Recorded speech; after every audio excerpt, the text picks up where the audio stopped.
I'm a werewolf, and I'm afraid of my human girlfriend, by jpeezey. I think I wanted it at first.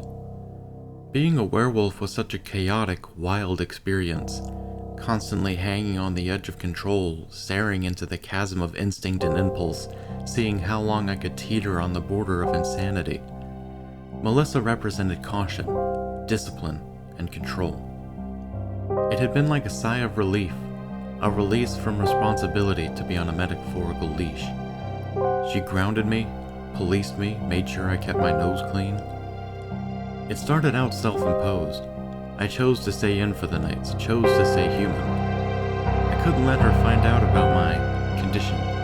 And on top of that, she was the perfect excuse to get me out of the weekly, if not nightly hunts my pack always dragged me along for. After a while, though, I'm not exactly sure when, it stopped being self-imposed. After holding back from my carnal nature for a period of time, I began to crave it. But every time I decided to leave, my heart would start pounding. I'd start looking over my shoulder as I got ready, feeling guilty and for some reason apprehensive, these feelings strong enough to dissuade me from leaving. I remember the first time I saw Melissa standing in the threshold between the dining room and kitchen, hands on her hips, her eyes dull and calculating. My hand was on the doorknob, and she regarded me, frozen in that position, like an alpha would a pup who'd taken more than his fair share of a kill. "Where are you going?" she asked. I swallowed, my mind searching for an explanation. I couldn't tell her I was a werewolf going to run with the pack. You're not leaving for the night, are you?" she said as her hand leaned to one side critically. It was a question, but it wasn't a question.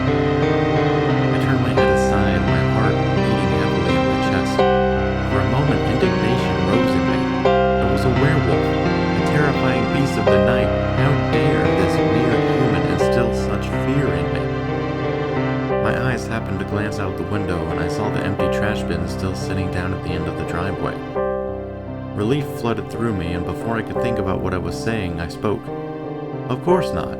I just happened to see the trash cans out there. Forgot to bring them in earlier, so I figured I'd run out and grab them now." And at that, Melissa's thin line of a mouth curved into a smile, and she nodded. My quest for the trash cans had been approved. I turned away from her and opened the door, and that's when she said it, quietly, but loud enough for me to hear. "Good boy." The hair on my arm stood up, and I paused in the doorway. My breaths became heavier as thoughts and emotions raced through me, but I shoved all the implications aside. The trash needed to be brought in.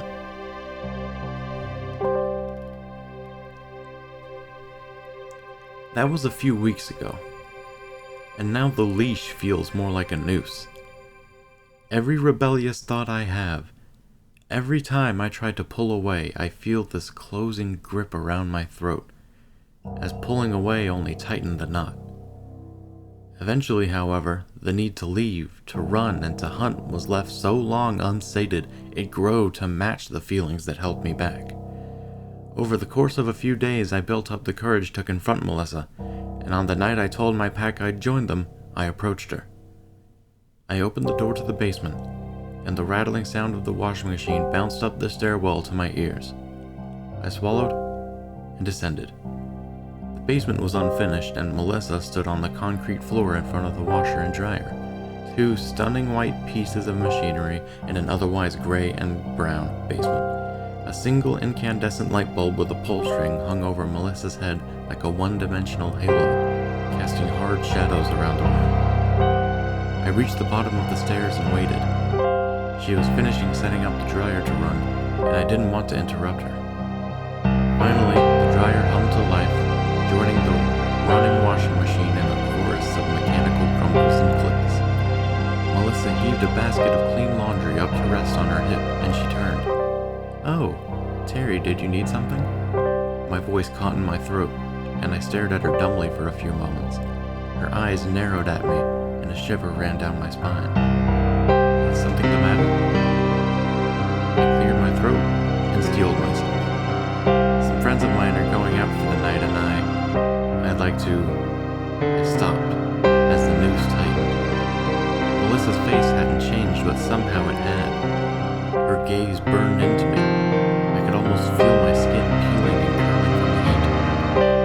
My eyes fell away from hers and settled on the basket weighing heavily on her hip. I took a step forward and reached out my arms to move toward the laundry.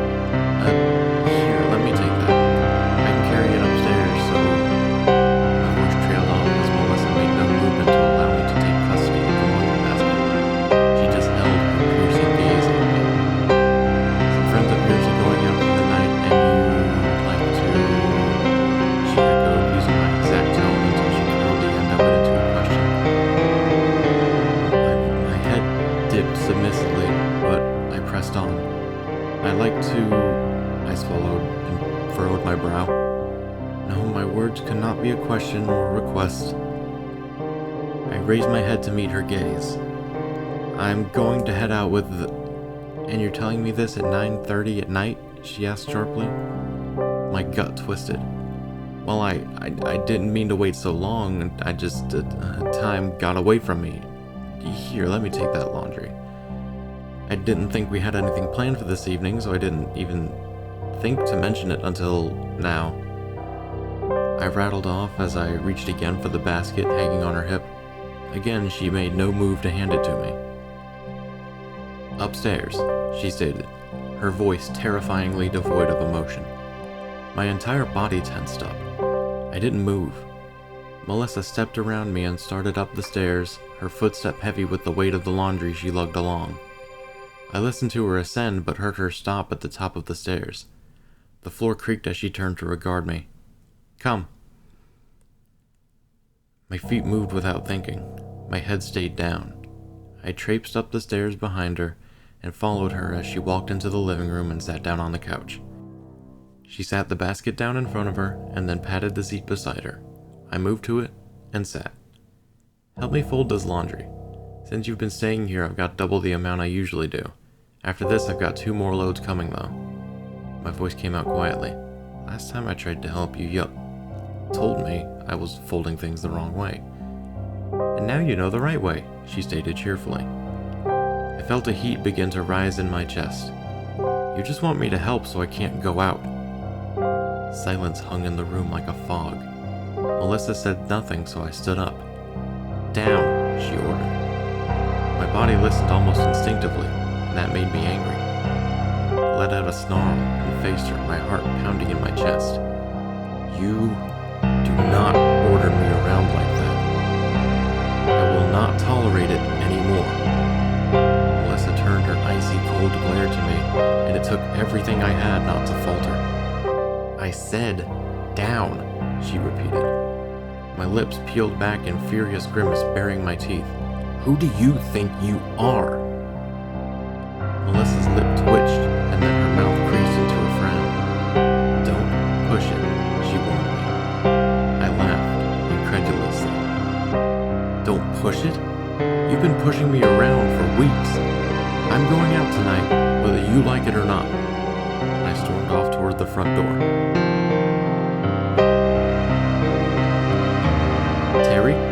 Stay, Melissa barked. I felt compulsion grip my chest, and it only infuriated me more. Something in me snapped, and a burning sensation spread through my entire body. I was going to change. I couldn't stop it, and I was fine with it. I hunched over as my bones and muscles twisted and snapped and grew. I felt my face stretch into a pointed snout, and hair crawled through every inch of my skin. My teeth grew, my canines sharpened, my clothes ripped and parted into shreds. I let out a deep, guttural growl and spun to face Melissa. I would see fear in her eyes. I would see in her the same apprehension she instilled in me.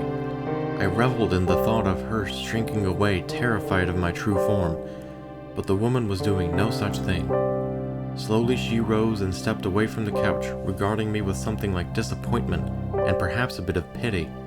Rage took over me and I lunged at her with a snarl. Melissa stood her ground, and I stopped an inch from her face. There was no fear, no apprehension, no sense of mortal danger from her.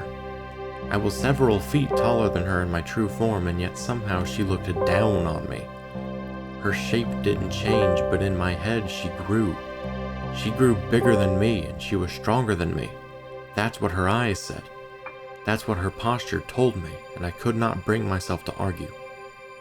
"Sit," she commanded, her face twitching into a moment of grimace as she spoke. My jaw snapped shut and I fell to my hindquarters. Melissa's hand curled into a fist, save her index finger, which pointed to the ground. "Lay down." Defeated, I let out a slight whimper as I willingly collapsed to the floor, placing my chin on the ground at her feet. "Now, stay," she bid me, a hint of irresistible softness entering her voice. I stayed there for a few moments and did nothing but breathe. Melissa slowly lowered herself into a squat, and her hand rested upon my head. Her knuckles curled, and she scratched the fur between my ears. "Good boy," she cooed quietly. I felt my body relax, and a euphoric sensation spread through every inch of my being. And I have never been more afraid.